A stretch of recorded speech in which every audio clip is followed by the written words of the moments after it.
एक समय की बात है।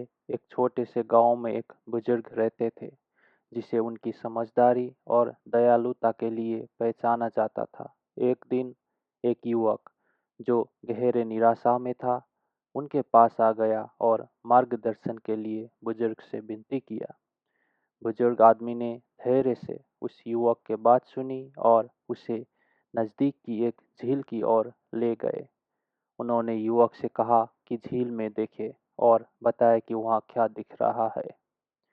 उस युवक ने झील में अपनी उदास और दुख से भरी धुंधली प्रतिबिंब को देखा।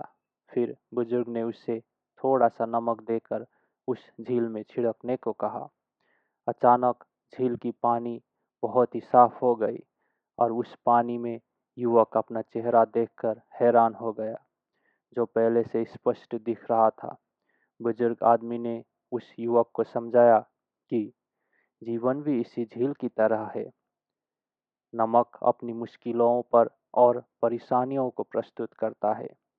जब आप केवल अपनी समस्याओं पर ध्यान केंद्रित करते हैं तो आपकी दृष्टि धुंधली हो जाती है, लेकिन जब आप अपनी समस्याओं को छोड़ते हैं तो आपके जीवन में पुनः स्पष्टता आती है। बुजुर्ग की बात सुनकर उस युवक ने समझा कि केवल अपनी समस्याओं पर ध्यान केंद्रित करने से वो और अधिक बढ़ जाते हैं और स्थिति हमारे हाथ से बाहर चले जाते हैं। लेकिन जब हम अपनी समस्याओं को छोड़ते हैं तो हमारी जीवन में फिर से स्पष्टता आने लगती है। इस घटनाओं के बाद उस युवक ने उस झील की कहानियों का सिक्का अपने जीवन में लागू किया और सकारात्मक दिशा में अपनी कड़ी मेहनत जारी की।